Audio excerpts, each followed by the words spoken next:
أعوذ بالله السميع العليم من الشيطان الرجيم. بسم الله الرحمن الرحيم. الحمد لله الذي خلق الإنسان علمه البيان علم الإنسان ما لم يعلم الذي هدانا لهذا وما كنا لنهتدي لولا أن هدانا الله والصلاة والسلام على سيد المرسلين نبينا محمد وآله وصحبه وسلم تسليما كثيرا. إخواني المسلمين، إلى حضراتكم نقدم برنامج التفسير القرآن الكريم التي يأتيكم في كل أسبوع من المؤسسة المسمى حركة البحوث الإسلامية والدعوة لمن غامبيا. واليوم إن شاء الله سنقدم إليكم بالتفسير سورة المطففين بإذن الله تعالى. بعدين من ستلا تنتوكولا أنك سلي على كلاريا مولا من آيات التمون محمد صلى الله عليه وسلم كاك كلاريا مول إبيت من درانتي كاك أنا بمويا سوران دانتي كبرين على داني أي كيسولا أنين أنا بموتو مال مميلا بي على يامرولم كو صلوا على أنبياء الله ورسله كما تصلون علي فإنهم أرسلوا كما أرسلت. alsi kiso dani kilariya mol ni anabe mol beye ko alkadani nte nyamen kantung ala ye kile ko ay ndafana kinu nyamen anata ke ya karanti da faun beye ila yumil kiyama ini da fenyul tema ini mariyo tema da jikola ani ya karoto masatallatin to kola anin kasali kilariya mol mumela bema be masatalla danila asimanta bendi fokumoto anin ke ko tontel mumela be na balul mumela be kono be badi muslimul kontonna nella mo lal hakilo bakan alla lokum programme men kanali ning alquran fasarola men ka boali harakatul bus l'islamiyya wa dawa MIRD, Movement for Islamic Research and Da'wa. Bi fasaro be bolali nang Kuala Lumpur sate okono Malaysia ka tambindinin na kafola headquarters la mbe bitilula la men sate okono ninna badi mala coordination la men keta sek fo de jawlati anin ka fo mun mela be sek isahaka kurbali la nyaton kayato aksamul buhus l'islamiyya wa da'wa, Department of Research and Da'wa melia lonko itallebe alquran fasaru nyin takan nin kulula kabirin da mutadula kasamma fo abandulato nin wala mo ngani uti alama ale wo ngani nyima timmandi mbe lamwerlal be kontonna ka fo be tole ala men karamol kontonna anin banko alfal be banko karamol mumela be anin karamol be dawda men mu man nin kolti anin mele man nga kamoy bari hanin mel multanol fanati ka muslimol be konton anin ka mansa tallada nin telbeye sunkaro nyinne mola na kayrola ala si nabatul muta asiyam fanna nasolla ala hinuna la balfakan asintel mumela balundi fonse mabe san jamala nin ala la dunyo balundo kan banko kan me mansa tallada la na sawantewlu ala sinimo ke mumelaye si harjandi al firdaus la alala wakam mabi tariko la lumbe kanyandin sunkaru la telulula kila sallallahu alaihi wasallam la hijra kola la kana bala bitilula sanyi wulikilin sanyi kemenani sanyi tannan nim fula anin kari say anin telululu sinadum nin soro nyin na fasaro kono nim badun hakilo ba kan ko manto na talibi kebal meli alo itelle folo e fasaro nyin damuta ni talbi jikan nan kabo suratu safat kana ni suratul hujurat kan nim moya yirka kabo suratu safat kana surah hujurat kan suratan ni sabal biji ngani wala nyama ko sahabul ya alquran o nyin tala ajzaul tinyame nse fasaro naten ni badi no nyama alla de maro kan mufassalar surul timmatale kabo suratul qaf kata suratul nas wotimmatale num hani sa imbe sa kandirola kabo suratul naba'i kata suratul nasi ninna talibol yemen itelle be talibe kebal nomala pour ifana sire ko do nyin soto asike muraja ranti asike ye hakil belenderanti ni la darasoto na talibe kebal itelbe suratul sad ibewle batunding kabo suratul sad kana ning suratul hujurat kan ne wote mata surat tan ni sabala wiye o kola sina muru ka damuta ka surat tan ning kilin natindi kabo santo sorolto wokola sina sura konontonati wokola sina sura worowula nati wokola sura lulu wokola sina sura ning sura sabalawan la wollem kabo fatiha kan kana bakara anin ali imran anin suratul nisa kan wotumola alquran fasaro ñim mumela si timmano bi iznillahi taala c'est donc bi soro la fasaro kono ngania bi kabo suratul tadfif même suratul mutaffifinti kada suratul nas se wore ko donatindi ninna talibuli min itelle be duma la sorol to folo ka ila kibal no ma jemila wolle saba fasaro ñinto أعوذ بالله متنكوني نما ستلا لا سمبولا من الشيطان كبو شيطانولا الرجيم من كتا دانك فنتي أكدا باي فنتي كبو ما ستلا لا نيمو كنو تمو من أي حاسديا تلين نيم بمبا آدم لا عليه الصلاة والسلام على يادا أيا كونين نين على أرجانو كنو أنا تكي أزازيلي من كتا إبليس تي أكدا إني كياتي كنتم khalifa ya makamu men ala nyanta kara fala adam la num woku yata e bake ay bang ala ya marula ala nata halaki kala man saya la kallanke ya tandiko ate naning fe wofen adu do kunyo wala la do kula o do kula wala la jongo jommen nana kuyata dron isa jaba ka wuli wati amanke ko mansal dunia mansal be nyamin dunia mansal na la ministre se kuyano warantuma la vice president warantuma hana la sojeru asekeno idea o mari la fan atala man se ase burkano wo kono fan pare man sa talla te o nyama malaika tije jinna tije adama din tije da fen kilin ni tije sam farawrulol ni bangu farawrulol to men ning ala sekuya wo kuya janjung e dia ite da fauna ala man bi tan kan la man sa talla la yamaru sokolla watul mumila bila bismillah nganna karam fulu man sa talla to barakamala arrahmani dunya ni mumari الرحيم لا كرني مماري سورة المتففين فرودلاتو من جرك لا كان صلى الله عليه وسلم تمو منا أبراك هجرة مفسرين لنا لي أفور نعم بولكم عبد الله بن عباس رضي الله تعالى عنه يكوني سورو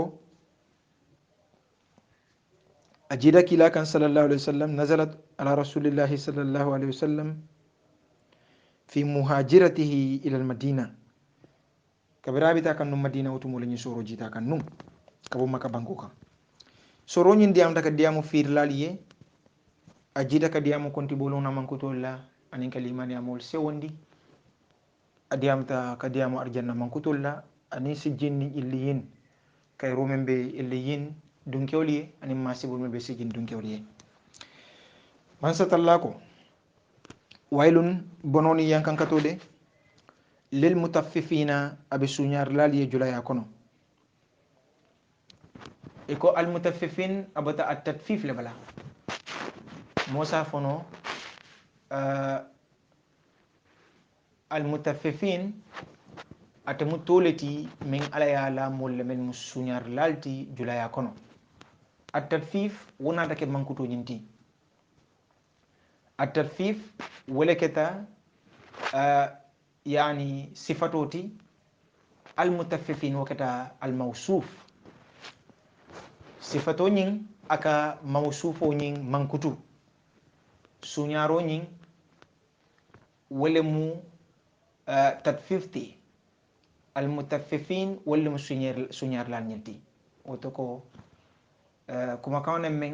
على بي منكترو كي كم مول لمليالونكو إلى منكتو وداجي كومو منتي ولم كما ستلا لا جون نكر جلياتو أن فيروتو سمندروتو أن بيسروتو ولكن أكو ويل بنو أن ينكنكتو lil mutaffifin abe suñar lali ye julaya kono lil mutaffifina abe nakar lali ye pesaro ni sumandiro to alladina be molla mamel ya don ko idha nintum ala minna iktalu niya suman ala nasi ka bondi mulu bulu yastawfuna isa timmandi bari wa idha kaluhum niya suman ka bondi mulu ka niya suman nak ka di mulla aw wazanuhum wala ya pesa yukhsiruna isa nakasendi yukhsiruna isi suñaroke isa nakasendi ite sonna pesar lawñing walla sumandir lawñing ite sonna timmandi la nim pesar lawnam isa faya kan na ya balance ya boyndi doron isa chanso kan ko subu wafilal kake ñamen men man sel alala abole ñama na ya taranak sumandirolam isa do man ninke poto kono walla ya jurma poto kan sa ya na bonda doron e bulo fanam bula poto ñing kono han sai e bulo fanam se place o taje isina ata ya yelama mo ko me yalon ko ibadi ka wala walakin nan ko alladina walla multimil yalon ko idaktalu niya suman ala nasi ka bondi mulu bulu yastawfuna isa timmande nak bari wa idha kaluhum niya suman ka di walla awazanuhum walla ya pesa yukhsiruna isa nakas yukhsiruna isa nakar yukhsiruna isa mankendi de walakin di alquran ko ay ko ten suratul isra kono awfu ako wa awful kayla idha kiltum wazinu bil qistasil mustaqim dhalika khairun wa ahsanu ta'wila ning albasu manna wa awful kayla hay al sumandir lang ning dukari ala timmandi idha kiltum nintum mu'minna al sumandiroke wazinu al sipesaroke bil qistas nim balansola al mustaqim membetelindinde dhalika khairun ala kotunya wala kayrayata wa ahsanu ta'wilan wala labang nyata wala betiata bake sumandir laye wala betiata fir laye wala barakata ala business oye jonyima alayhi salatu wassalam aya banke nin kitabul fitan kono ibn majah la kitabul fitan ako masiba lulu nim man tol tulunte la jamani o jamani min kono ate bayila isa janjunje munne mo masibol janjunti masiba folo min aya banke ako jeno siata mantu min kono tulunta afon ninkewul anake bal musukunda ke kunda ibe nyatelin jeno la yake baruti men data italiyele iman son muk ka tu futu sansan kono mel fututa iman son darna futu nyoliya mel man futu ye bang futu wala freng ye jeno halala yandi famma kayay banko kan dron kan nidiya tamandi ida malte ma futu buka sirite ma kila ko sallallahu alaihi wasallam man to yake tulun nanti man satalla si junu quran bondi ikono mel ya lon ko ifa folul anim ma folul ma wul jinum imaje bi quran bi siari nyame dalla banko kan quran be mo jamandi jamal tunendi kan amam me ning docteur do ko diamutanu do ko la akonye ko ayin selabi quran melu findi kan nyimbanko kan bi akonye andum luwal bi jammele alon ko iman son moli yewol wanyar wa kammala niyabe mol mel la jama itel fanan ki diamale saji nim modul sitara barala kuriyal nyil kono ka janjang banko mumela kono saji sa dundi dol la futu kono o sa tarol mumu ken dolliti saji sitara mol tora la wanyama kantum janjuna moti me alon ko bara kurune ka wulu jeno na siata dawdan ni ndron kuran se siaji jo nyima la bankelo sallallahu alaihi wasallam abe masibo lulol nyil kono han sai ako jaka bobaliya aka sama mutale nim moli bang ka jako di dron ako ate bayila isaje ko mansatalla si sama muta isaje la samal ate diala muk ila sama ate diala dalla bango kan luwa kilin natije me ya farlendi muslimul kan ka jako bundi soto lal bulu ka jako bundi na ful tiul bulu million ya tolbe mulla akan kono ika bundi dron ka dépense junube kula anin barak anin tiñarol dron bari nenata bundi la ka dépense ku kam me yalon ko wala bitel nafala ku kam me yalon ko wala be mansata la dino so la ñaaru tala ko kundi me yalon ko asi dino ni murundi koma itel la dépense ni katara a ñaaka tele wodam malla ko kundi me yalon ko asi muslim ya ni murundi koma kila sallallahu alaihi wasallam ya banke an sayin abo masi balulol kono ako ning pesar lalu kombe ayo fasar kanyame anin sumandir lalu ni e balance nakar mara seto jululu iman son telen na firola nin julol ye ban telen na firola man satalla ko subhanahu wa ta'ala kila sallallahu alaihi wasallam la bankeoto ako man satalla la lahidulem saji wo man tol nyil fanan ila sene fawn nyil ani la wafir fawn nyil te barakala abadan ila firul kono saji ala sala barako bondi je ila sene fawn nyil te nafala no mok ite barakala no fanan ndula firul nyil fanan abole nyama ite kudutela no je abadan jonni ma ya fa sallallahu alaihi wasallam abe o masibol kono han sayin ako nimmantol manto me yalon ko ye bang kaman satalla la sari alondi ikono isaje ko ila banko kan lamaniya dindi ko ala sa wurayla ila banko molu isitara lamaniya baloya kono isaje kurun ka finti kila bundal kati kila nafulul sunya woko la fanan isi jarabi ni maralla kurun la marallal mel yalon ko itela hakul dile la marallal mel yalon ko ibe jarabi la drom ke tora ki batandi banko kan wakam mala muslimo sila alala muslimol mel nafulu soto isi hina wona fulu nyinto isi mansatalla la hako jibe je isi jako bondina nafulul to wajibolem muslimi me nafulu mara nafulu men ay nisab sile wona fulu nyinde isi alala jon la hako sumanje isi mol nyinen kamel 40 isi mako isi la nafulu jako bondi muslimol mel be firo bundala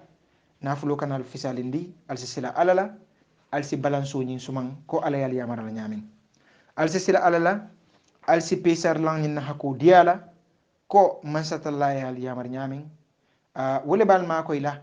fo alla soto fawnu ana alla nafulu nyin si baraka wole be kayro sabatin na banko kan banko mol si sila alala si wakili futu wala si kola di jenola anin tinyaro la banko kan mansatalla ya banki suratu tawbatu kono ako يا أيها الذين آمنوا إن كثيرا من الأحبار والرهبان لا يأكلون أموال الناس بالباطل ويصدون عن سبيل الله والذين يكنزون الذهب والفضة ولا ينفقونها في سبيل الله ما ستلاك فبشرهم بعذاب أليم يوم يهمى عليها في نار جهنم فتقوى بها جباههم وجنوبهم وظهورهم هذا ما كنستم لأنفسكم فذوقوا ما كنتم تكنزون ما ستلاي اليهودولو أني لا مول مليانونكو القرآن وكافكو ولا تجدنهم أحرص الناس على حياة ومن الذين أشركوا يود أحدهم لو يؤمر ب1000 سنة ما ستلاكو ما هو يجازيه من العذاب لو يؤمر عدو مكلون أمام بيتي أمان تول اليهودولا مفرولو ما ستلا يمان كتوفو إتنمي لالونكو إلا نافلولو إبقى سنك جاكو بولنجي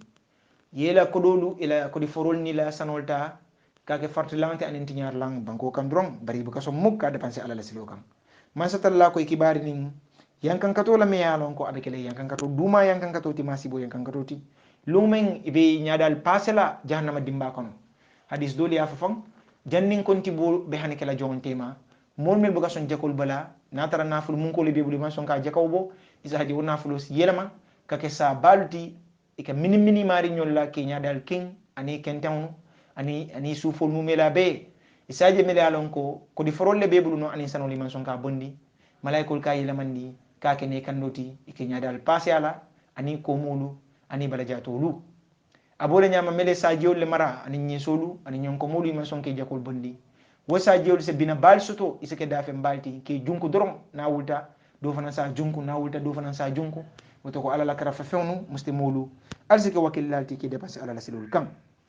fonnal be setan kaw masibulla mele alon ko be jongle batun ding yomal kiyama mel mu alal yamaru sukilalti ñing ayul kam mul diamundi wala nun ko nabi lay shuaib alayhi salatu wassalam anala mul tamitan no mella masibul mel alon ko jaga bobolol be sotola anin jaga bobaliya ka masibul mel si muslimul ma anin tilimbaliya me yalon ko jolaya akasi dala vol mel be banko kan isa sila alala ko inim banko mole lamaniyani lahido soto ñamen ise pasol mara wo ñama bari mo kana tara ala la jon ke i dokundi ko la yakono adiyati te ñamen doron ite ke profito mo la bata da malela abole ñama firlal fanan sagantuma min sun karo min kono muslime firla men ñanta kaso ne ndiro ke firlal firoto ani julayato ani safaroto bari de ka ko lendi muslimul bulu watol mel yalon wala musada bo watoti wutu mo le ite ka junubo doku abe mo hakil tutaltina je continue man satalla ko jimmol mel kanyum man siboke ika muneke wala mun ko nibe sumandiro tala mol bulu ika temmandi anin pesaro bar ni ba sumanna ka dimol la wala mani poto la misal kamay ba suman kan wala ba pese kan nin kilor pesalol ya kilor yateo isaje ko yukhsiruna ikana kasendi ala ko ala yadunnu muna fay bu ke mi rabang ulaika nyimman kuto molu annahum koytol mabuusuna ibe kunen nalal yawmin luna azimi memulum balati de luñing kila sallallahu alaihi wasallam ya man kuto dol fo abo man kutol kono ako sahih al-bukhari kono mol dol bije tilo ñing alaba jindila nan ning abe suti ala jong la fay suti ya ko sibiro be ñame adama non dol la tarul sey kunun fo itulu jol ko to dol la tarolu kila ko sallallahu alaihi wasallam asike ko karafew be ñame taro ñing ka duy dal kono isaje dal katar yele la kono ñama dol bije ila tarol sina fay si solto dol fay tewlto dol fay tulu jol ko to femma ken nan di fay la junbol me bara kila ko sallallahu alaihi wasallam adam num sinalo sanji jama ibebe jahal ling ibebe lafil ling mo kilinta hanila diamula hadisul nata abul kono abdullah ibn umar la hadisul abul kono ibn mas'ud la hadiso lo nal walita filar lalto sunan abu daud ana mo nyolto fomol be sanji jolle lo la janning konti bobe kala jomon tema alquran o ya fo suratul ma'arij kono ko lunam me yalon ko abitala 50000 sanatin sanji wulital lulu wucho kafirul nya koto lungina kola ya ana la mew adama non be mila loring ibe mila bataring hadisol dol na tamela fo abe kala mul nyaal ko to ko sanji keme dol sanji tannani dol men se atawti bali man satalla ya fa sa'ala sa'ilun bi adabin waqi' lil kafirin laysa lahu dafi' min allahi dhal ma'arij ako ta'rujul malaikatu ruhu ilayhi fi yawmin kana miqdaruhu 50000 sanatin fasbir sabran jamila innahum yarawnahu ba'ida wa narahu qariba ila akhir al-aya lunam men man satalla ko abe kala itel ila yinkaroto sanji wuli tallulu o man kelun caanoti konti bulum ning lumbalem caano lunte bori dulati je kana dulati je adama don adama di membara ala si kuning isi fan kalamuta i hakilu si saya nyama malaikul si kenken ke futandi konti buluna ala ko ayu ning soro ning bandulatu maarid kono ako yawma yakhrujuna min al ajdasi ka'annahum إلى نسب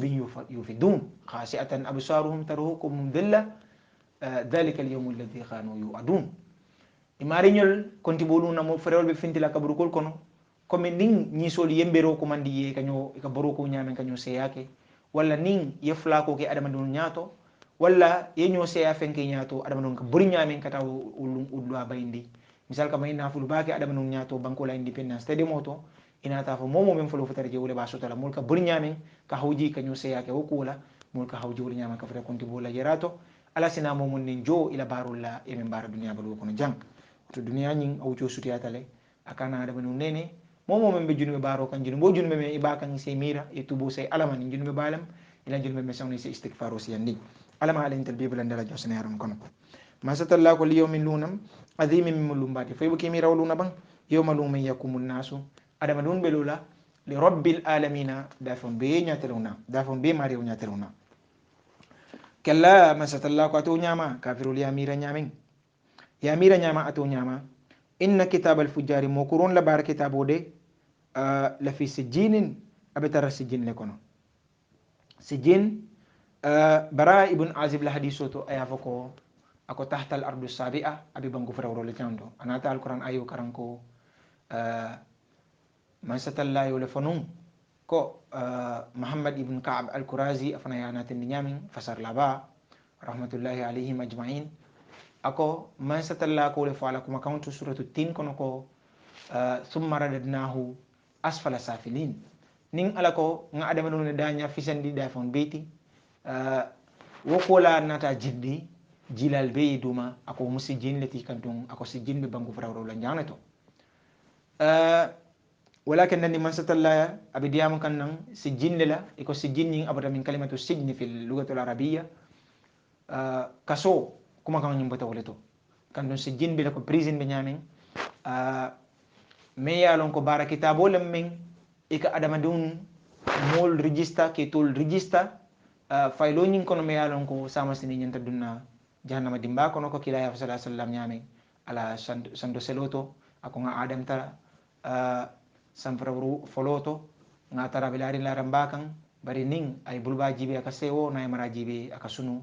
kabari nga malaiko nyinin ka mun ka sunundi mun ka sewundi aka ay ko adewun mel iniul be illigin safaring register bugba kono inyanda tala arjanna wala kule ka sewo adewun ala dimbayalu mel iniul be illi sejin kono inyanda tala konti boluna banta bidina jahannam wala la ko kani okuya walakin ma satallako inna kitabal fujari mukrun la bara kitabo de la fi sijjin de abe tara sijjin le kono de wama adraka mun bi londila ma sijjinun mun mo sijjinti ko sijjin ning alquran ayol ya fo janko kitabu markumun woman ke ala fasaroti iko ate mo afan sun dinkiraliti mi alon ko abe banko frawrul janto bari barakurun bara lalla kitabu min ila barakurun katara mankudura bala anin itul katara registra bala ko ibitala dunna jahannama dimbale kono sama sinin ala ko kitabu le tola jang kitabu markumun muhammad ibn ka'ab al-qurazi ana munyul ya fo lenya bari si jin nak nga fo nyamin e ko atabe banko frawro la nyam dumale dinkiralem jahannam dimba kono men e kam mo korontul ke sto wole to pour konti buluna nyanda duna damin walakin nako inna kitaba kalla ato nyama yamira nyamin inna kitabal fujari mokurun la bara kitabo de la fi sijinin abetara sijin le de abetara sijin le iko asijinu atelebe tahtul ardu sabi'a wama adraka mun belondila ma sijinun mun sijinti iko mu mankuturoleti ala jawyala aning masibo min wala be fudiri moli yemele yalon itelle tulbe taramamori kono kitabun man sakatallaka diyamu kitabole lamin markumun abetara mankuturen ning mo kurun tolla ando abetara la karderin fente nakasla je fente la fala je mo kurun la bara kitabul aning itol betara registering wa kitab bale kono konti boluna saje ko ala sini dundi jahannam nintu mo menna kito te ala jon tema waylum bononi yankangato yawma idin waluna lil mukaththibina abi fanyandir laliye alladhina mun milyalonko yukadhibuna ka fanyandiroke bi yawmiddini konti boluna sotola bari man satallako wama yukadhibu bihi momon dimbuka fanyendi illa kullu mu'tadin fana man kala netambi momu melati asimin men kada junbe babara lati al idha tutla alayhi ne karanka mariye idha nintum alamin tutla ye karanke alayhi amariye ayatuna na alquran ayolla an ka wakulla mel be fudirin alquran on kono qala isafo asatirul awwalin nyilmu mo folo la banke wallati kalla man satallako atew nyama yamira nyamin balo ko motuje rana murmurunta ala qulubihim isondo molla ma fawma yalon ko kanu itarta yaksibuna ikawle tambinun ila barakurunto kalla man satallako atew nyama innahum italde kalla ko motuje atew nyama innahum ital an rabbihim imari lakutu yawma idhin waluna lamahjubuna ibi balla mariyo jinyo yalale thumma waqala ولم ko alquran ka fu nyamin alal araiki yandurun kabira be diam kam suratul qiyamah kono mo kin wala kol ako ila rabbihim ila rabbihan nadira imario mo kin dol betar le imari jelale mo kin dolu konti bonu na masatalla be jerindira ala ko kilaya fu nyamin sallallahu alaihi wasallam kabene sahabuli ya nyinin kan tel bebe ala jala nyadi ko inalbe karo jela to mo menabe lerling mona falka nyu saboki jele bang iko no mo kanyu saboki je ako andu nga bola nyama albal mariu fanan jela andu satara alte nyu sabala fenne lamu walakin nandi alquran ay ko ton nata ka ko indi mol mako konti boluna mo kendol be imari jenyo yalale bari mo kurun yil alquran ko innahum yawmaidin an rabbihim lamahjubuna ibi balila imari jenyo yalale alquran aya ko tento kabari man satalla be diamu kan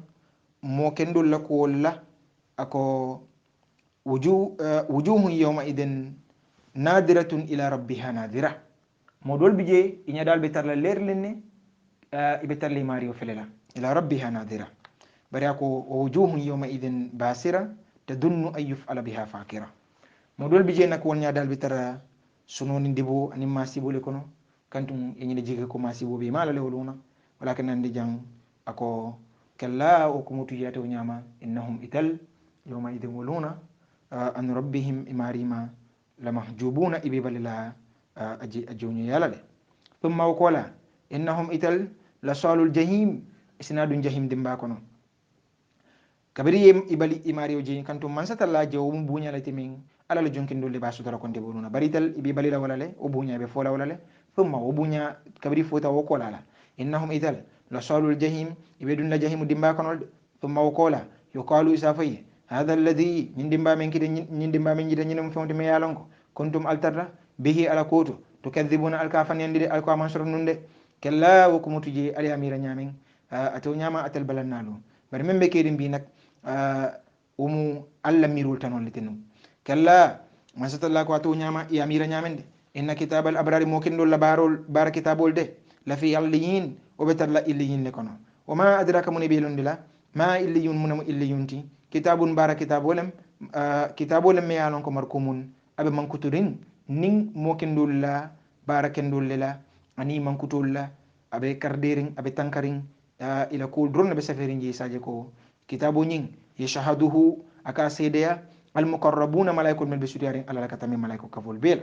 kila sallallahu alaihi wasallam ko nimmo kendo fata malaikul bela ka jayi aninda famul be samfatu nim banko tema banko ni samfatul ka kumbo ala barakendul ka sele sam bunda bunda menna anane ala batu banko dinkira kan wol be fana sa kumbo mo kurung nak ate ko tan wala soto be kumbo ay abadan walakin ndi sura ko den suratul dukhan kono ma satalla ko je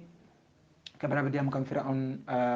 nala mulla kola ako fama bakat alayhim as-sama'u wal ardu wama kanu mundirin sanin banko mun kumbo ila kola andon hani de marketing imawle soto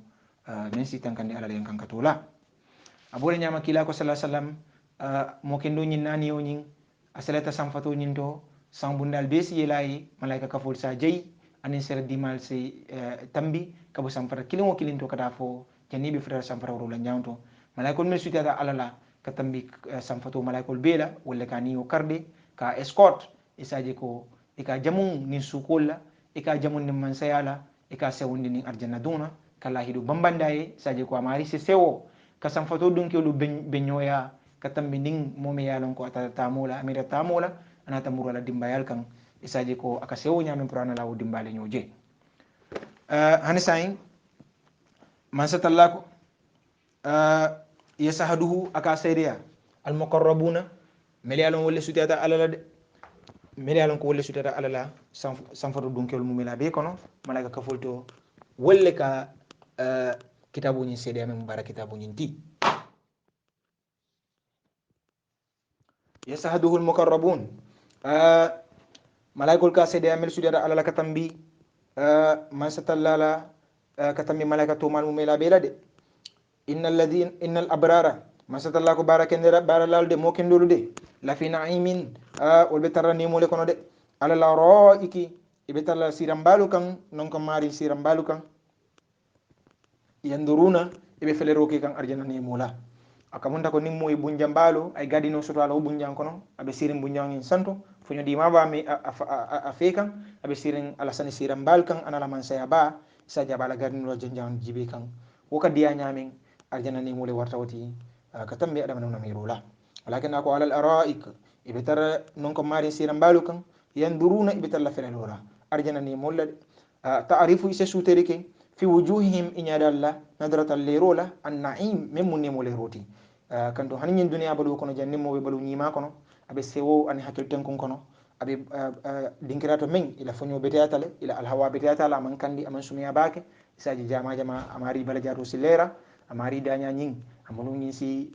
mana fonin adama don yaje mol ka suterke ko nyinde abe balu nyima kono arjano fana boli nyama nak barkatam mi dunya ne makol bela ala ko ta'rifu se suterke fo yujuhim ina nyadalla nadaratal lerola annahi memune mo leroti yuskawna ike mindi min rahikin kabuduluto e ko rahik dolole mu kabo arjana dolo sifal ko dunya jan dolo sifal anin drink so sifal seta nyami dolo sifale be arjana dolo foromen e ka fay rahikin ibe mindila yuskawna ibe mindila min rahikin kabo dolo foroto makhtumin min dabe sorondinde men ne ma yele khaytamuhu asorondaw nyin nak miskun o musira dima balati sera fawme ko ni ajindi arjanna do mandum asi dunya mu mela be sero ila mandi ibe o sera dima amun taw fana jimalem ala kawleta chunti ning wo rahik dolo nyinna ka da soron pour aljanna de ndama niya yele asera dima foro sima janni ba minna khitamu asorondaw miskun o misko sera dima lati wa fi dhalika wato nyinni mako sabo kamma falyantanafasi mol si durukoto ke almutanafisun mel mo durukoto laldi mol si kato ke mel yaron barakende baralallem mel jikita mario benyo yala faman kana yarju liqa rabbi falyamal amalan salihan ولا يشرك بعبادة ربه أحدا إن الذين مول ملي علمكم أجرموا إكرمنا لياتا إكرم باركورم بارالالتي نعم ومزاجه دلوني تشنتران ولا مرحيك نينتي أنياميران على يا نيامي منا تشنتي منا من تصنيم وبتا تصنيم ولتو نيما لو منم تصنيمتي كو أبو صالح يا فنيامي أنين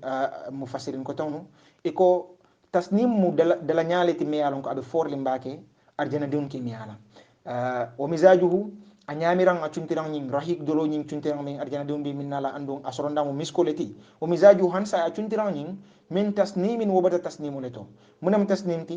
أينان دلا نيالم يشرب بها ملكي من كبو دلو نينتو المقربون من سجادة ألالا إن الذين مول ملالونكو أجرموا إكرمنا لياتا أجرموا إكرم كرم بارالالتي أجرموا إكرم كرم كرمتي أجرموا إكرم تنيار لا بالتي بانكو كان كانوا إترتنوا من الذين كبو مولكوتو آمنوا ملتو مندتا يدهكونا إكجليلا دي ها كانوا إترتا من الذين كبو مولكوتو آمنوا ملتو مندتا يدهكون إكجليلا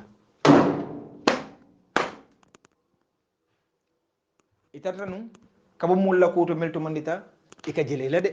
كانوا من الذين آمنوا يدهكون وإذا مروا بهم نيتم بتيلا يتغامزون إساجكو سنيو كبو كبو إلا كولا دي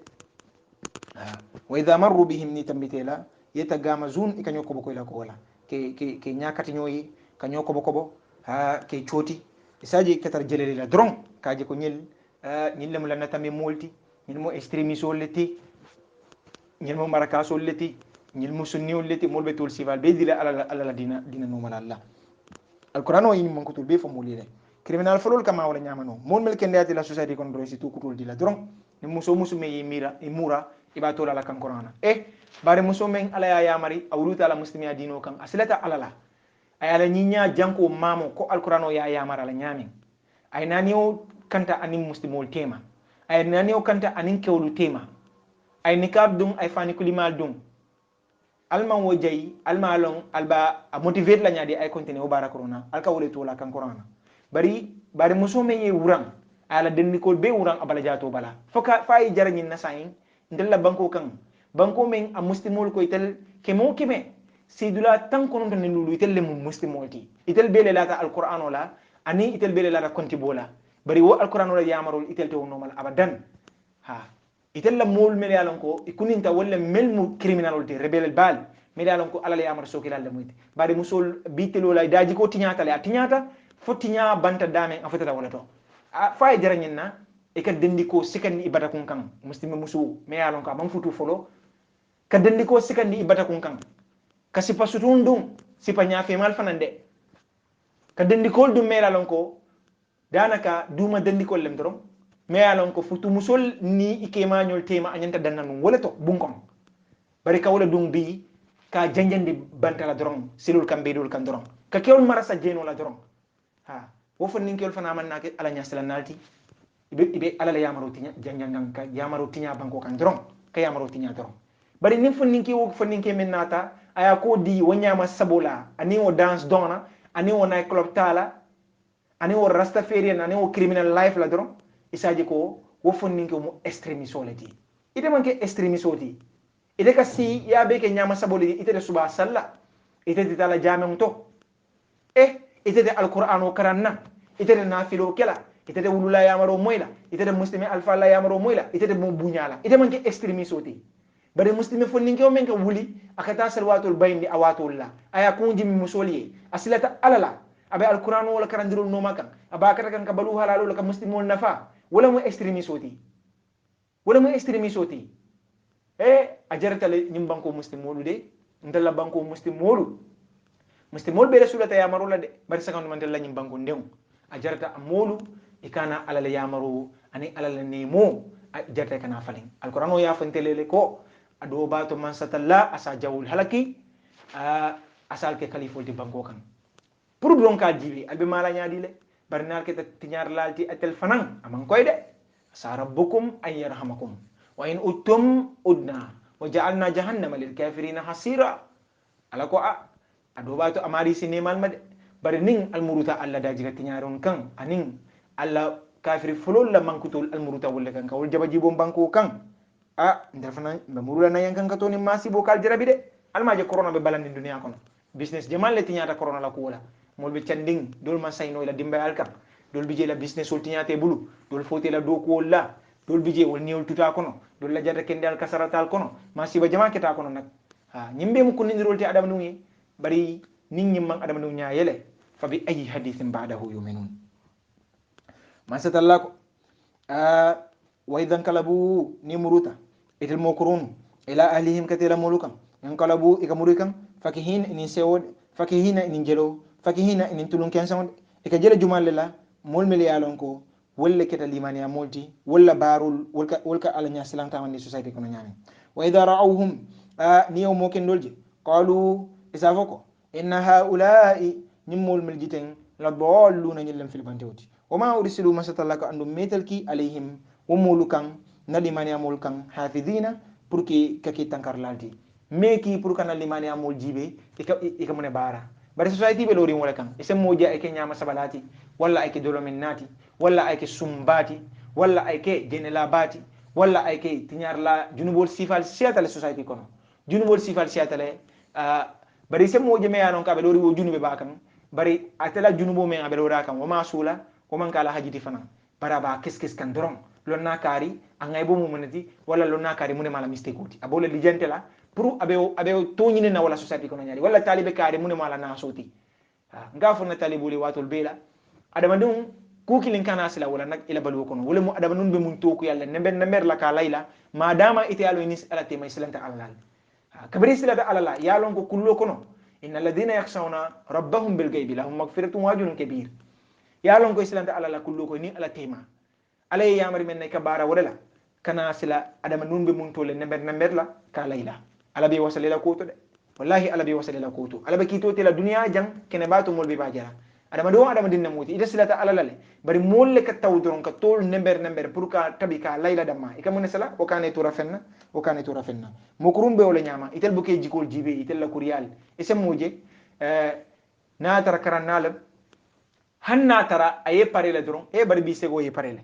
bari fo sego fanan ke parele bari fo sego damma ala bol damma la kontibuluna ite mu muslimoti seko mu muslimoti ifo ninke nyo iflam barate ala damma la dino to mo be bulale ala la yamaru noma na talibe doni ne afunyi akonye ko ndella mol ibalantale kabula dino nyi nakarandiru noma bari ibenya katara loring mo dandan me yalon ko wolle dino noma ila tunno jinkan isaji ko wo mari nyol hanna tara wo ay domoro leke isa fo he bari bi sego domoro ken hanna tara ay muneke mol so keskes yo ke satar lang to bari tel kanyina ko nol be muslimoleti ala be bele kontibula ila barul la yemen bara dunia jang kabir wasilata ala la bulata ala ya maronoma alfa nasila ala ya maronoma bari alka nyina alla junube barol la alka lo mol no mamel mo ala batulalti o mun asolati o mistake balati alquran o yo mol jalay ba ken be wala ayu fasar kan jang alako wama ursilu meki alayhim namo kendul kan hafidina pour que la barul jibelati pour que tankarlati pour que la nasul banke fal yawma alladhina barbi mol mel yalonko fal yawma nyillona alladhina mol mel yalonko amanu to mondita min al kuffari kabu kafiru fanana koto yede hakun ite fana be jela kafiru nyillalde alal araiki ibitar la siram balukan ibitar non ko mari siram balukan ibitar semberi siram balukan yanduruna ibe arjana ni mul felela ndu bi mario fana jibela hal tubi bal kuffaru muna foye kafirol jole bang ma fauna kanu itarta yafaluna kabar minna ila kuriya kulto bala sadaqallahu maulana al-azim وبلغ رسوله النبي المصطفى الكريم ونحن على ما قال خالقنا ورازقنا ومولانا الكريم من الشاهدين صدق الله والسلام عليكم ورحمة الله وبركاته